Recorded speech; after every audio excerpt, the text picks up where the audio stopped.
the best tasting radio show in all of South Louisiana. It's the Lafayette Food Junkie Show on News Talk 96.5 KPEL. Welcome to the Lafayette Food Junkie Show on News Talk 96.5 KPEL. I'm your host, Tiffiany. Here we talk about all the food happenings around Acadiana. If you like food, tune in. You might learn something new. All right, we are going to be talking about not things that happened in Acadiana for this first segment. Bob and I are going to be recapping the trip that we took to Austin, which had amazing food throughout the entire time we were there. Overwhelmingly amounts of food, like food everywhere. Like you couldn't throw a rock and not hit either a bar or a restaurant. We stayed in the downtown area of Austin. We were right next to 6th Street, which is kind of like a cleaner version of Bourbon Street. What do you think? Yeah, it's somewhere between like cleaner Bourbon and Jefferson Street. Definitely did not have the smell of Bourbon Street. No, thank God. But they also close it off at night. Like, they block off the street. So, you know, people can walk on down there like they do on Bourbon. They do that on Jefferson Street as well. I kind of feel like it was a little less rowdy than Bourbon is what, more than I would say Jefferson Street. Well, I mean, there's luckily not much more rowdy than Bourbon, as far as I know. There were no police officers on horses that I saw. Oh, well, that's a shame. They're so effective. Yes, but one of the big things that we noticed and that I had tried to do this trip didn't really work out so well is that we wanted to eat at food trucks the entire trip at Austin because they're known for their food trucks. They have them everywhere. And literally, they were everywhere downtown. The problem is that most of them didn't open until night, which is very different than the food trucks that you'll see around here that particularly go to businesses and then they only work like 11 to 2 and don't do a night shift. What brings up the question to me is, do you think that the food trucks would work better here if they were open at night serving the bar crowd? Well, when we were in Austin, we definitely stuck more around 6th Street downtown area. So there might be food trucks that are open more during the day. But I think that there's entirely a market for late night food trucks here. Just look at the beer garden whenever we have Festival International. Not the worst, but the other beer garden. They have food trucks and they always do good. I think the problem is, though, so the bar scene is downtown, but there's not necessarily anywhere for a food truck to be downtown, to be able to park. And I know, like, the ones in Austin, they weren't, like, driving around. They were kind of had, like, little mini food truck parks where 3 or 4 of them were together in an area. And I think that that's one of the big issues with Lafayette is they don't really have, like, a food truck park for them to stay at. Yeah, the food truck parks we saw, like, the trucks had definitely gone immobile. Like, they had, you know, they put, like, jacks or boots on their tires and all the trailers were locked up and they didn't move them like the food trucks here. So, yeah, there's no space like that downtown. So the other thing that I saw that was really interesting is that they had they weren't even food trucks, but they were like food, almost phone booths. They were like the size of a phone booth set up on 6th Street. I think like a person could literally just stand in there. I don't even think that they had anywhere to sit, and they served food. And I think that I saw tacos, pizza, and then gyros were I think the 3 that I saw. Yeah, it reminded me of that the giant film canister that Color Fast had on Pinhook and Colley's Saloon. It was like that size, but a food truck. Yeah, it was really tiny. Okay, so speaking of food trucks, we did manage to eat at a few, and I think my favorite one was the Llama's Peruvian food truck. I got chicken and rice because at that point in the trip, I was about to die from the amount of food that we've been eating because it was a lot of rich food. You got a pork belly torta that came with yuca fries, I believe, and yours was really good. Yeah, it was crazy good. And the fries were a lot better than any other yuca I've had before. I've actually had better yuca, because I'm going to give a shout out to Pepin's Cuban Sandwiches right now, because they probably have my favorite yuca fries, but they were delicious. Awesome. I can't wait. Okay, so another food truck that we got to try was an Indian food truck, and I got curry fries, which after a night of drinking, we found a bar nearby. It was a tequila mezcal bar, and so we got curry fries, and they were delicious.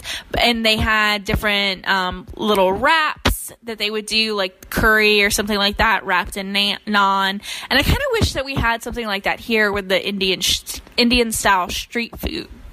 Oh, yeah, especially downtown, that could really work well. Okay, so one miss on the trip, and this was probably the only miss that we encountered, was the Angry Egg Roll, which had potential to be a really good, in theory, thing, but it didn't turn out that well, and that's what you had gotten. So explain what it was and then what you got. Yeah, it was kind of sad. And the bar was really low because I was very drunk already. And it was a $7 egg roll that was basically just a fried salad. And it was bland and it was sad. Yeah, I felt like the vegetables that were in the middle of it, because it was so big, didn't get cooked. And so it was almost just like you were having a fried salad, basically. Yeah, exactly. It's just not a good thing. Let's talk about how expensive the food and the drinks there. So we were eating at food trucks because we were trying to be cheap. Yeah. And we were sharing a lot of things. Yeah. And I think sharing cheap meals were still $30 there. Yeah. Yeah, everything. Like here almost every meal at least $20. Every meal over there at least $30. Like you gotta carry money with you. $20 meals here? Where you eating, boy? Taco Bell? To the BOs. That's complete lunch prices. $30 is about a meal here for two people. But I mean, we were sharing and something, and like 2 drinks was $30. Yeah, well, I'm cheap. The BOs. That's about right. We found also I was really amazed by how late a lot of the restaurants stayed open there too. And we found this really cool hot dog place called Frank's that after my first night there, and I face planted in the street. We had went to Austin for a concert, but I had face planted in the street. I was not drinking. We had a tragic heel accident.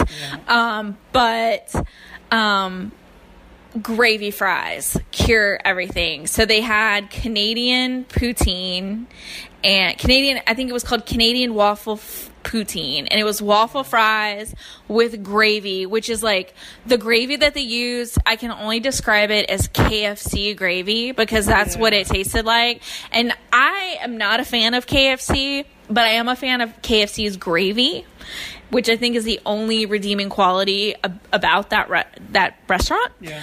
But so waffle fries, KFC style gravy, and cheese curds, and it was delicious. And you got a Polish sausage. I think it had like pork belly, and you had a lot of pork belly on this trip. Yeah, it was definitely good pork belly times. But you said it was delicious, and I think you said it was like the best hot dog that you've ever had. It was the best hot dog I've ever had until I went to Papa Loca on Eras Landry. Yeah. It got dethroned, and it was much cheaper than the one that you bought in Austin. Yeah. So let's talk a little bit about the beer in Austin. They have a ton of breweries. Unfortunately, we didn't get to check any out, but I found out that they have a cider. I guess it would be a cidery? I don't know, but it's a cider brewery, maybe. Maybe. It's called East Ciders, and they make all these different flavored ciders, and it's not super sweet like you would typically think like an apple cider would taste like. It was they said it was dry, which is a traditional style of cider, but it was really nice, and that was one of the places that I had wanted to check out. And then they also had a all sour brewery called Blue Owl that I had wanted to check out. And unfortunately, we didn't make it this trip. But I mean, even like the places that we kind of just ran into because it was close to where we were at were good.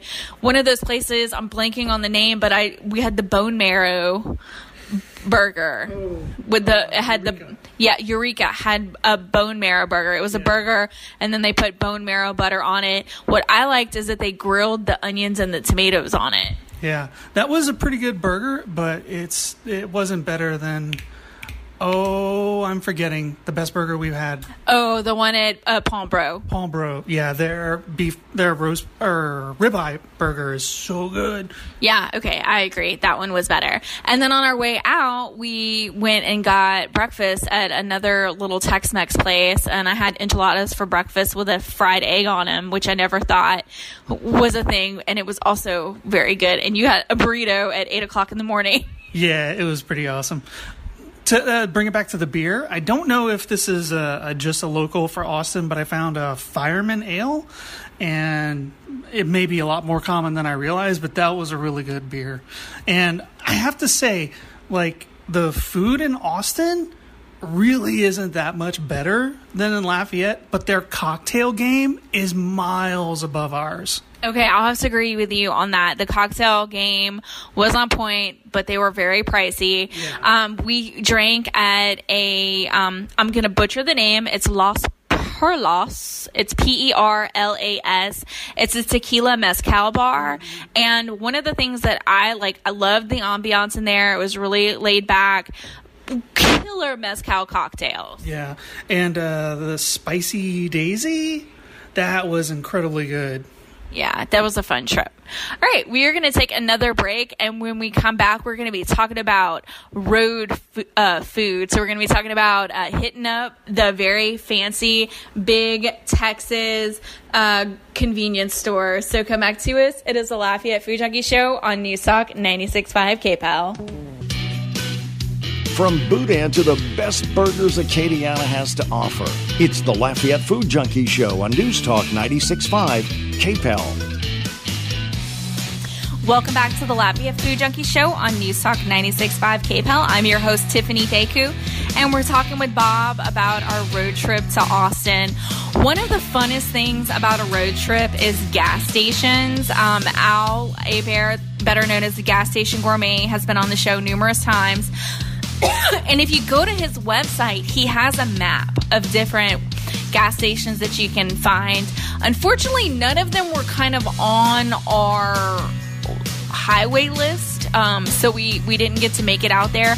But I feel like Texas has the coolest gas stations.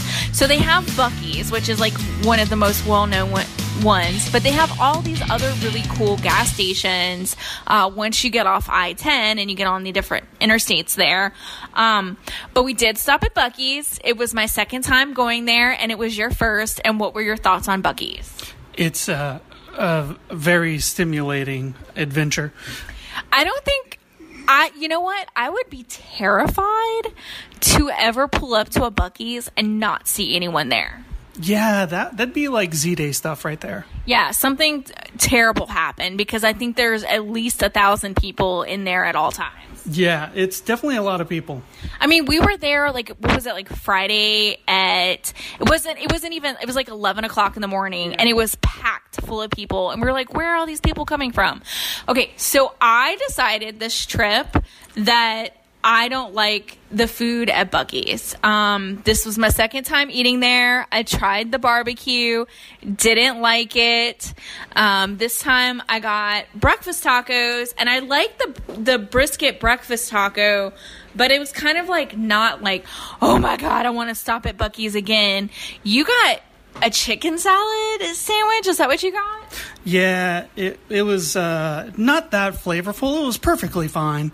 But I also got some, it has to be mentioned that when you're at a gas station in the summer and you see something like chocolate-covered raisins or chocolate-covered pretzels, don't buy them because your car, they're just going to melt, and it's going to be a giant clump of raisin.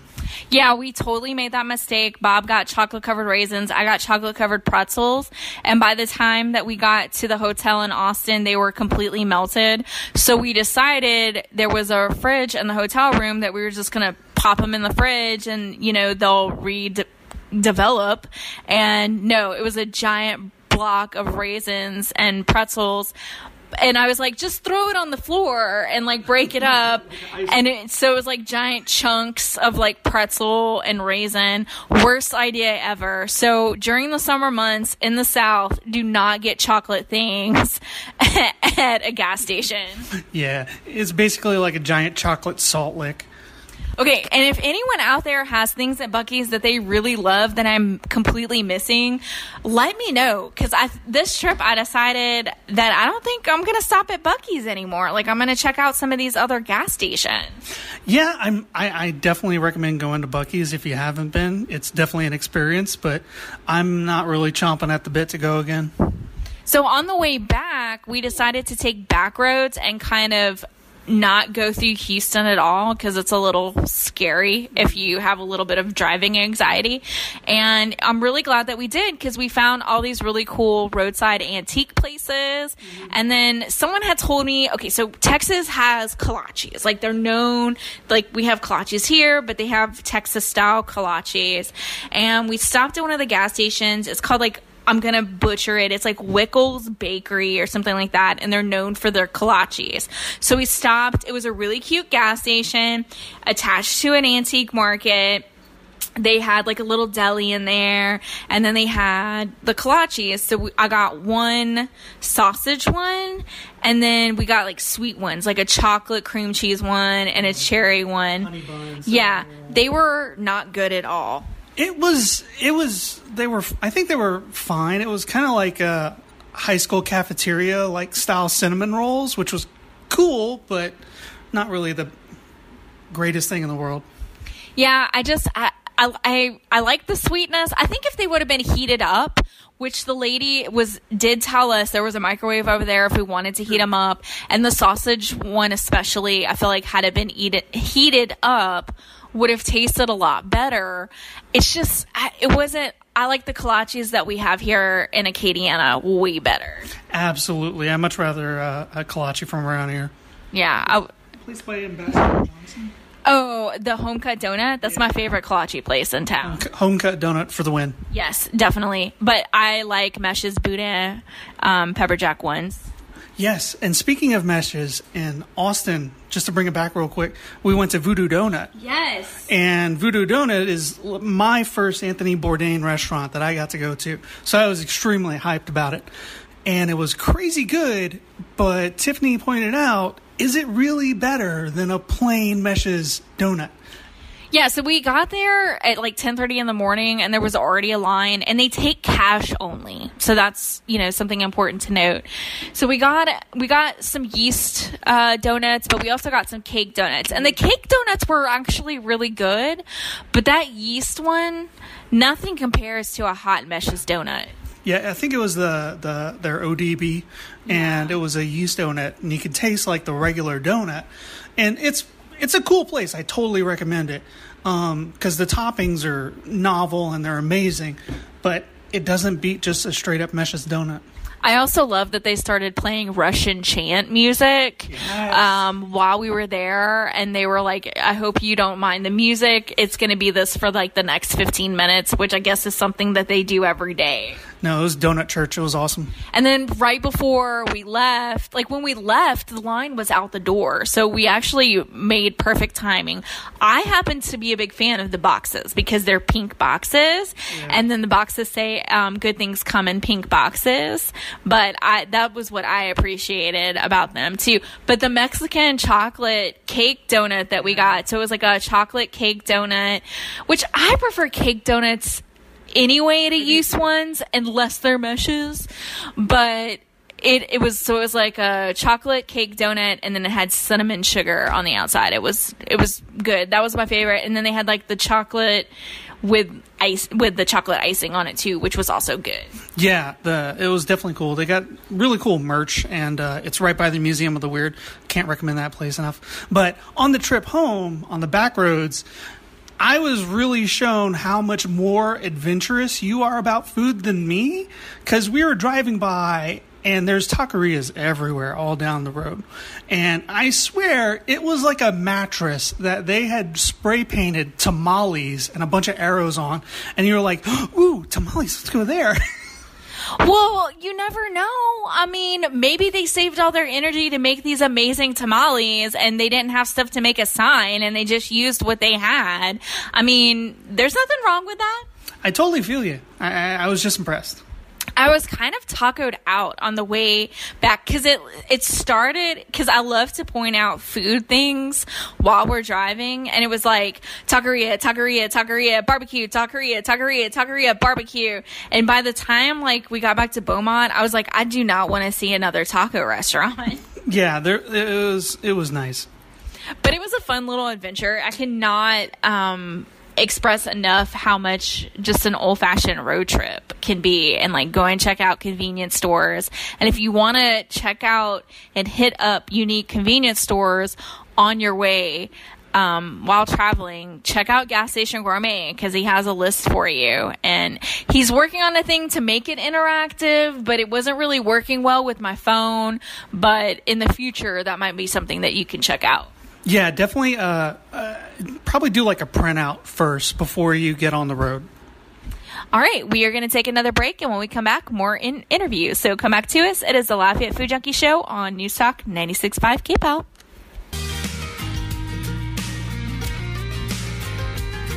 She puts the wow, yum into words. It's the Lafayette Food Junkie herself on News Talk 96.5 KPEL. Welcome back to the Lafayette Food Junkie Show on News Talk 96.5 KPEL. I'm your host, Tiffiany, and I am now going to be doing an interview with Sean with Daily Decadence. He is making personal individual cheesecakes, and I have to tell you, I was having a pretty crummy day, and I got to taste all the little samplers of cheesecakes that he brought me before we started the interview, and I'm kind of having a good day now, and I had a little bit of a Golden Girls moment. I had to get my Golden Girls comment in there. Sean, thank you so much for joining us. Hey, how you doing, Tiffany?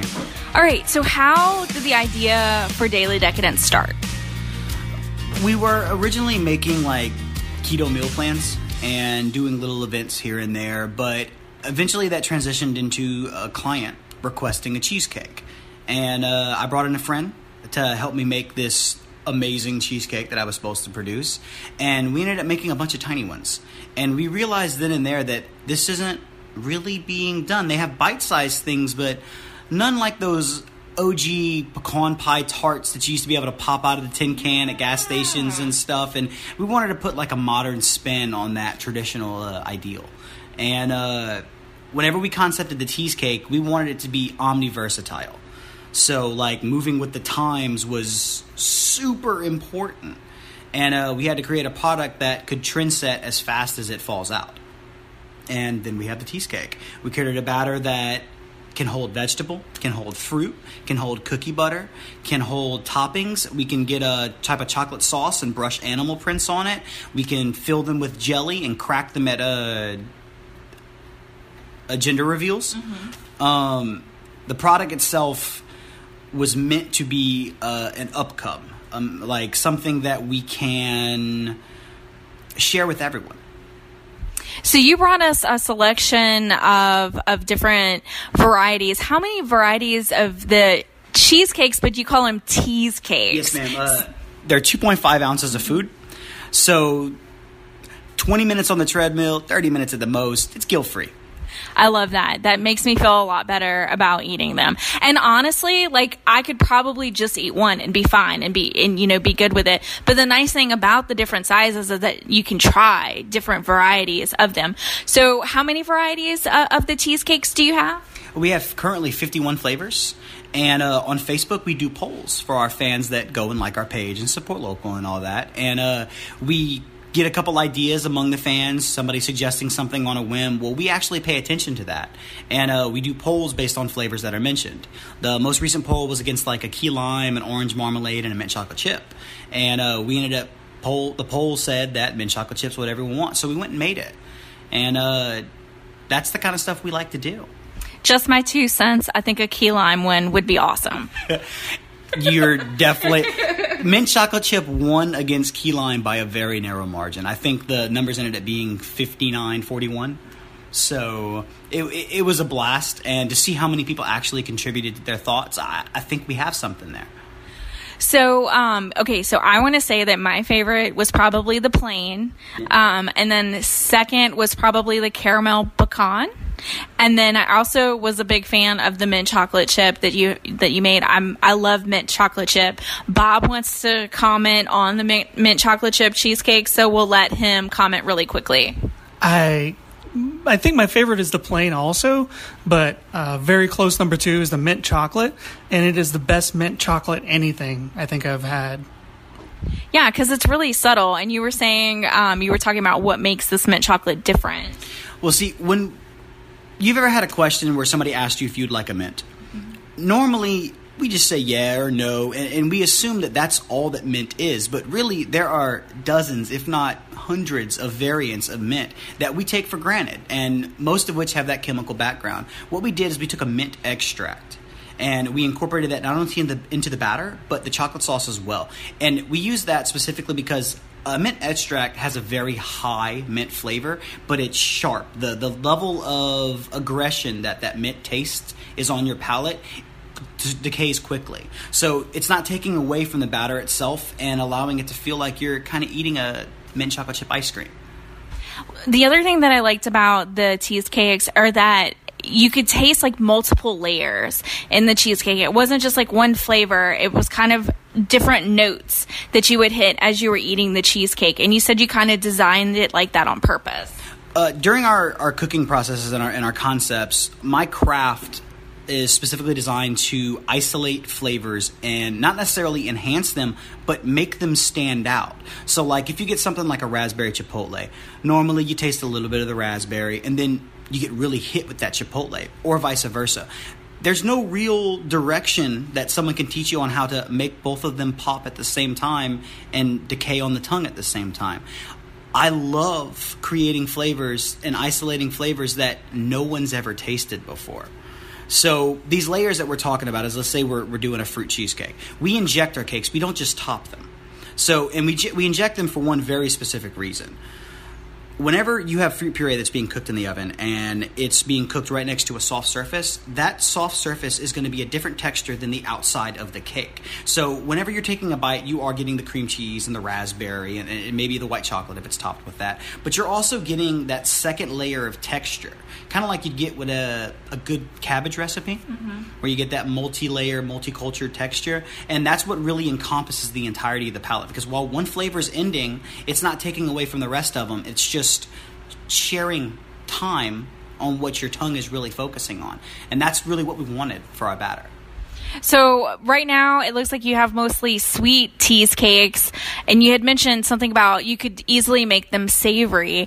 Do you have some ideas in mind for some savory style cheesecakes? I have a coworker of mine that is currently concepting the boudin cheesecake. We're messing around in the kitchen one day making a gumbo, and I realized quickly that I did not have any roux. Didn't really want to make it at the time, but it was a great idea to show my worker that was with me. Well, he suggested we do a blonde roux. And I Googled it, created our own recipe for it, and we quickly realized that we could make a blonde roux taste exactly like gumbo.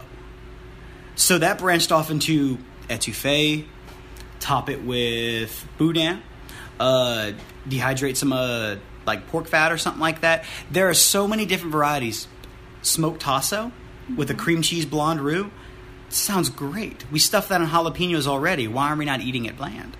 You know? Well, if you think about it, I've seen like alligator or like crab cheesecakes on different menus. And I mean, if you think about like a boudin ball that's stuffed with like a pepper jack cheese or something like that, to get to a cheesecake wouldn't be that far-fetched. No, not at all. It's just a matter of viscosity. For a normal roux, you want it to be usually nice and thick, and so you can cook it down and darken it. But for our blonde roux, we don't cook it down at all. And in fact, we try to avoid using the elements that make roux sour or too starchy. So whenever we concepted the tasso cheesecake, it was a matter of viscosity, because once we had that little meat sauce that we were going to inject into the cheesecake along with topping it with smoked tasso, we realized that the viscosity of the batter itself was breaking down. So we had to come up with a way, aka the blonde roux. So you guys are at the Acadiana Commissary Kitchen right now with the McMath Food Group. And you're on Waiter. So that's kind of like where y'all are at right now. You're kind of like have a virtual storefront. Explain to the listeners how it works with Waiter. Well, we all know the Waiter app. It's super big. But our product is on there. You basically go on the Waiter app. You type in Daily Decadence and you'll be able to view our menu. If you're not within our range of the Waiter map, you can always contact us on our Facebook page or our website. That's dailydecadence.com. But you can call and place an order. One cheesecake is $3, but I would highly suggest getting a variety, mainly because you can. Right. And they're all $3 a piece, so it's not like you're spending an arm and a leg for a product that you definitely can't trust, because our product's solid. And are y'all available every day on Waiter, or is it only certain days? Monday and Tuesday, 10 a.m. to 6 p.m. Thursday, Friday, and Saturday, 10 a.m. to 6 p.m. And then I had asked you this earlier, but people can order through the Waiter app and go and pick it up at the food hub themselves, correct? Maybe if they're outside of that delivery realm. Yes, ma'am. You can always place an order on Waiter and select carryout, and you'll always be able to just come stop by and see us. And we'll always have an employee there. If you want to strike up a conversation, we'll have them with you. Starting this Saturday, you guys are going to also be at the Delcombe Farmers Market. Is that correct? Yes, ma'am. We have a flyer on our Facebook. You can go check it out, get the address. They're getting donations done for school board. I don't know the logistics, but you go. It's on the flyer. Yeah. So they're taking donations for the school board or a school in the area, and we would like to give back. So we're going to give a portion of our proceeds at the Delcombe Market to this fund. Very nice. Okay, so people can go to Waiter. They can go to dailydecadence.com. Is that correct? To get more information. If people want like special orders or anything like that, are they able to do that? Oh, that's something we actually really would suggest contacting us on our Facebook or our page outside of Waiter. One of my favorite things to do is the oddities. I had a recent customer request a banana, strawberry, almond, and white chocolate cheesecake, and we quickly realized that banana does not hold up in the oven very well, especially the way we do it. So what we did to accommodate is we took a plantain and less glucose, not as sweet, so it won't take away from the strawberry. We ended up dehydrating it, making a dust, and adding a couple other things to it to sweeten it back up. And we rimmed the cheesecake with that. And then we injected it with strawberry and almond oil, topped it with white chocolate.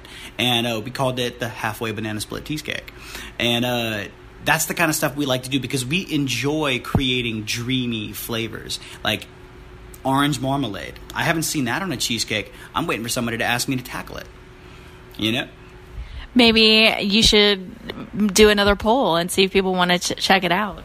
Very soon. Very soon. We're gearing up to start this little movement that we got in the works right now. And hopefully in the next couple weeks, we'll be able to crank out some crazy ideas on our Facebook page. So go and create the cheesecake of your dreams with Daily Decadence. Sean, thank you so much for joining us. Thank you for having me, Tiffany. All right, we're going to take a break, and when we come back, we have more interviews. So come back to us. It is the Lafayette Food Junkie Show on News Talk 96.5 KPEL. And now, the Lafayette Food Junkie Show, served up medium rare every Sunday night. Okay, confession time. I write about food in Lafayette, and I am not a crawfish lover. It's kind of like a dirty secret of mine, and my whole rationale behind it is that it's a lot of work for not a lot of meat. So I think the last time that I've probably eaten crawfish was at my friend's restaurant, Paul's Piro, which was in Karen Crow, which is no longer open, and it was good crawfish, but he kind of bribed me and kind of peeled the crawfish for me to get me to go and eat it, and it was good crawfish and I liked it. When I tell you the amount of followers and people that I follow in social media that have been talking about Hawk's Boil Up, Hawk's Restaurant, they kept telling me, you have to go find this restaurant, it's in the middle of nowhere, you have to go check it out. It made me want to go and check it out. And tonight I just went to my first Hawk's Boil Up, which is at Warehouse 535. Megan Arsenault is the lady behind the Boil Up pop-up, and we're talking to her now. Thank you so much for joining us tonight. Oh, it's my pleasure. Okay, so how did the restaurant start and then it go to the Boil Up? All right, so my grandfather in 1983 was a Renaissance man.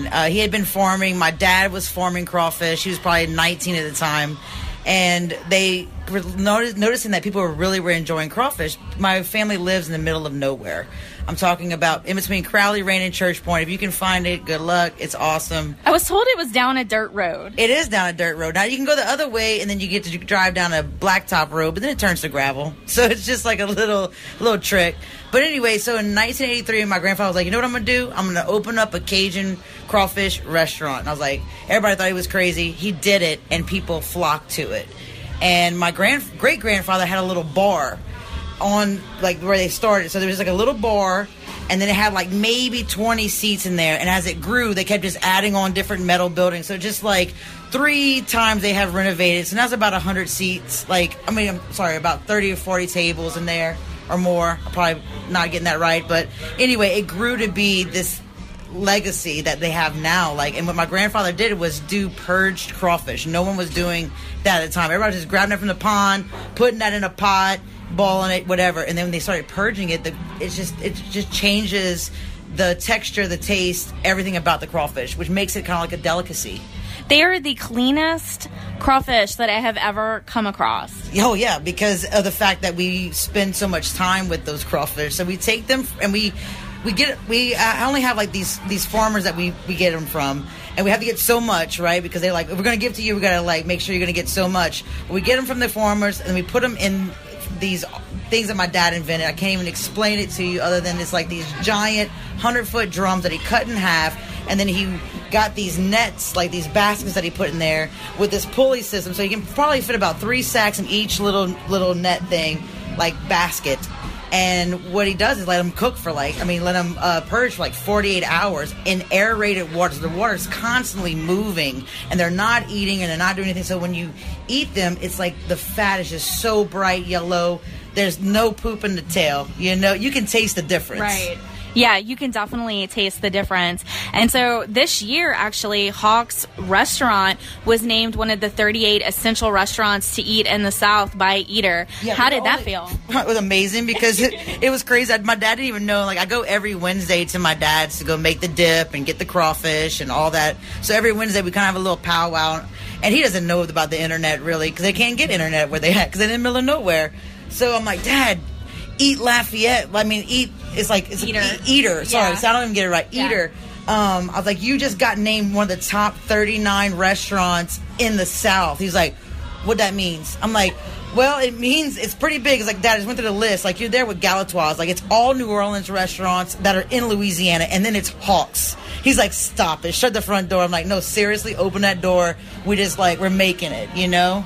So when did the Hawk's Boil Up start? I started that about... it's been since 2000. So this is my 3rd year. I started in 2015, and I just started with a little flatbed trailer. I'll never forget the first time we ever went to do crawfish. We went to Mark's place at Blue Moon, and we're doing like a little ball over there.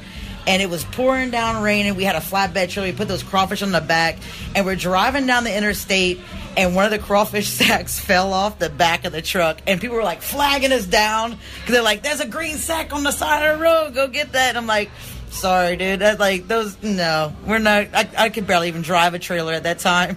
So as it progressed, we got bigger and bigger and bigger. And I bought the second year. I bought like a really nice trailer, and then we always had this nice boiler from Brammer Machine Shop in Crowley. They did us right. We custom made this thing, and it's a 2-sack burner, and so we can boil 2 sacks at a time. It's about 80 pounds. It's very efficient. The little basket flips up, opens up, and where you can just dump it right into your bin, and so we just kind of evolved with the business. And you guys have been getting around, and I saw recently that you did a crawfish boil for Billy Joel. Oh, yeah. So I did a crawfish boil actually in New Orleans. My first boil this season was at my friend Simone Reggie's market in New Orleans, Simone's Market. Go check it out. It's on Oak Street. So she had us over. She wanted to do a grand opening, and she wanted us to go boil crawfish outside on the street. So I was like, sure, dude, we'll be there. Well, we're boiling crawfish. I mean, we're just like, there's people lined up around the block. I was like, I had no idea, because New Orleans crawfish is kind of weird. You know, like people they don't understand the quality of the crawfish. They don't want to pay, whatever. So we just had so many people come. It was a great, like, what you call it? Like turnout. Yeah, that's what I'm looking for. Turnout. It's been a long night boiling them crawfish. So one of the people who came was Billy Joel's manager, Max. And so I met him and his wife, and I just gave him my card. I must have given my card to 20 people that day. So when he called me on Tuesday the next day, I'm at my bike shop. I'm like, it's like, hey, this is Max. We met. Your crawfish were fantastic. He was like, I want you to come and boil. He's like, I actually work for a musician, Billy Joel. I'm like, oh, BJ? I'm like, oh, yeah. No big deal. Inside, I'm like, oh, my God. But, so, yeah, he's like, would you be interested in coming and boil? We're going to be in New Orleans on February 8th. Just come on down and, we'll, boil for his crew. Girl, when I tell you how excited we were, and we were an all-woman crew, because everyone who works for me is my friends, and my friend Leah has been with me from the beginning. She's my ride or die. I call her my CFO. She's my girl. My fiance works with us, and then I have my 2 friends in New Orleans, Morgan and Danae, came meet us. So it was just us. And so like these people, like we're pulling up my little burner and all that's my little trailer, and they're like, all these guys like, can we help you? Can we help you? That happens to us all the time, because normally it's an all woman crew. Right. And like, man, there's some people from New Orleans. Man, y'all gonna ball. Y'all got that? You ladies y'all can do it? I'm like, just wait. So yeah, so we balled for Billy Joel. We balled for all of his musicians and his all of the crew people, and it was fantastic. So right now, you guys have been every Wednesday and Thursday. You've been teaming up with Olympic Grove, and you've been at Warehouse 535. It's kid-friendly. They generally have bands play. Are you guys going to continue to do this for the season? Oh, most definitely. Mark and I just talked this week, and so we just have all the bands booked through April, but we're going to do a May series, too, because it's so much fun. And we're having a great turnout, because, look at the big lawn outside with the stage and the games for the kids. We got Olympic Grove Pizza, who are slinging the best pizza in town. Honestly, So then, yeah, we're just going to continue the series on until we run out of crawfish or the crawfish gets too hard. One of the two. Okay, so if people are wanting to find the Boil Up and not the restaurant, where's the best way to do that? On Facebook, on social media? Follow you on Instagram and Facebook? Yeah, we're on Facebook and Instagram, both places, and we post every week. And we are always here Wednesday and Thursday from 5 to 9 p.m. Thursdays is the Grooves on the Green, is our series we're calling, our little music series with the Warehouse. And so we're always here Wednesdays through Thursdays through crawfish season. That's through May. Thank you so much for taking some time to talk to me tonight. Oh, no problem. All right, that's our show. Thank you so much for tuning in. Join us next week, Sunday at 6 p.m. This is Tiffiany Deku on News Talk 96.5 KPEL, and this is the Lafayette Food Junkie Show. Thanks for listening, and as always, happy eating, Acadiana.